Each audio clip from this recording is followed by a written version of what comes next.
Assalamualaikum warahmatullahi wabarakatuh. Video ini akan menjelaskan kepada kita semuanya materi pertama dari mata kuliah Ilmu Pendidikan Islam. Dua pembahasan inti yang akan dibahas dalam video ini, bahwa yang pertama akan menjelaskan tentang pengertian ilmu pendidikan Islam. Kemudian yang kedua, kita akan membahas tentang ruang lingkup ilmu pendidikan Islam. Kita akan mulai ke bagian yang pertama, yakni pengertian ilmu pendidikan Islam.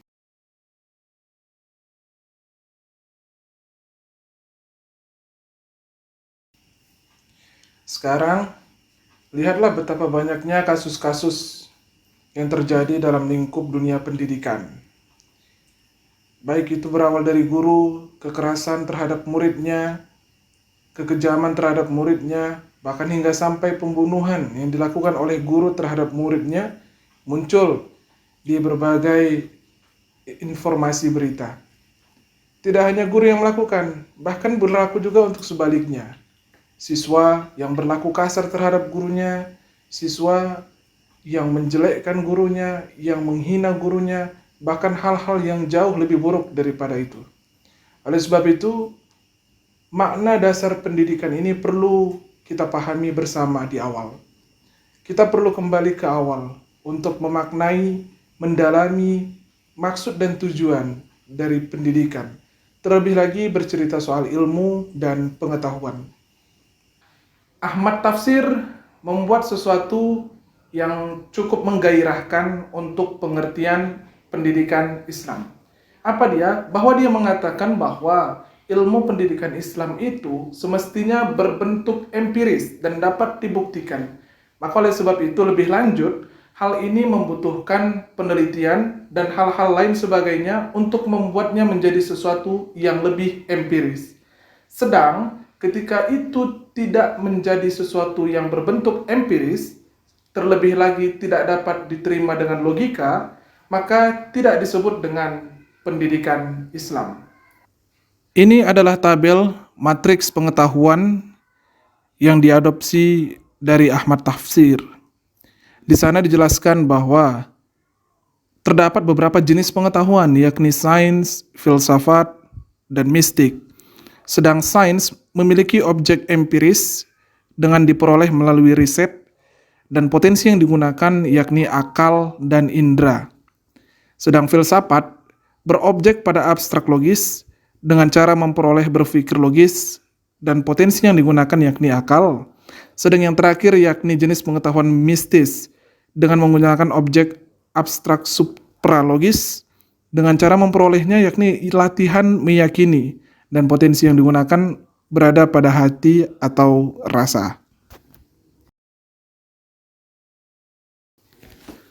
Secara umum, terdapat 3 term yang kerap dikaitkan dengan pendidikan Islam. Yang pertama yaitu tarbiyah, kemudian yang kedua ta'dib, dan yang ketiga yakni ta'lim.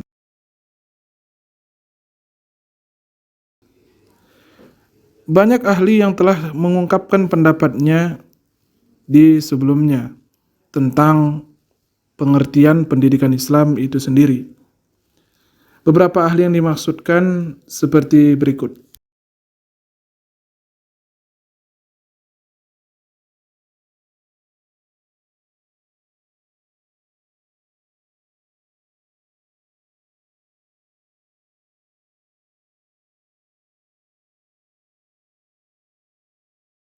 Jadi, berdasarkan beberapa penjelasan dari ahli di atas, maka dapatlah diambil kesimpulan bahwa tarbiyah itu adalah proses membina, mengembangkan, memelihara, dan hal lain terkaitnya, serta menjadikan kematangan bagi suatu objek.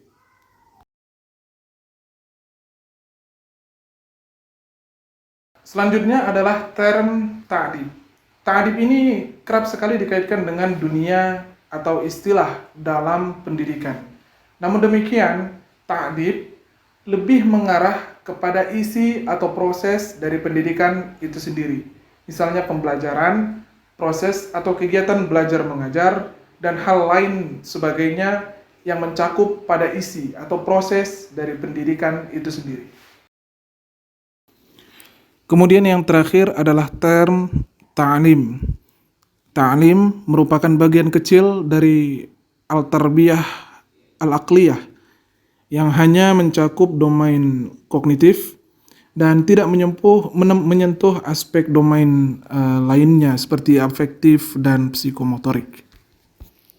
Berdasarkan penjelasan sebelumnya, maka dapatlah dibuatkan kesimpulan bahwa pendidikan Islam secara teorikal adalah ilmu pengetahuan yang membahas tentang teori-teori pendidikan yang berlandaskan dengan Islam, yakni Al-Quran dan Hadis.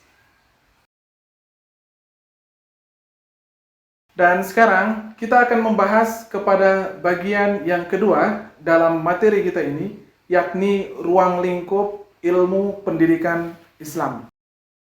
Dikatakan ruang lingkup dapat diartikan sebagai tempat atau wadah atau bagian-bagian yang termasuk dalam ilmu pendidikan Islam, atau dapat juga disebut sebagai sesuatu apapun itu yang menjadi objek kajian dalam pendidikan Islam.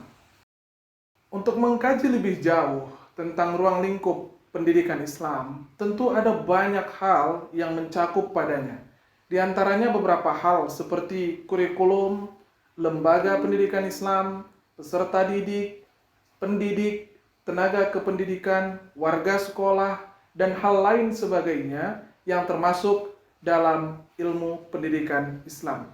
Segalanya dari bentuk-bentuk ini memiliki tanggung jawab tersendiri, memiliki peran tersendiri untuk bersama-sama menjalankan ilmu pendidikan Islam dalam mencapai tujuannya. Jadi, pada kesimpulan sederhananya, bahwa ruang lingkup ilmu pendidikan Islam adalah segala objek, segala hal yang membahas tentang ilmu pendidikan Islam. Itu termasuk pada lembaga pendidikan Islam, kurikulum, evaluasi, dan hal lain sebagainya yang memiliki peran untuk mencapai tujuan ilmu pendidikan itu sendiri. Penjelasan materi tentang pengertian dan ruang lingkup ilmu pendidikan Islam telah disampaikan sebelumnya. Sekarang giliran Anda. Silahkan berikan penjelasan Anda tentang pengertian ilmu pendidikan Islam, kemudian tentang ruang lingkup ilmu pendidikan Islam. Ini sebagai pemenuhan atas indikator dalam materi kita hari ini. Saya menunggu itu dan terima kasih. Sampai jumpa di materi berikutnya. Wassalamualaikum warahmatullahi wabarakatuh.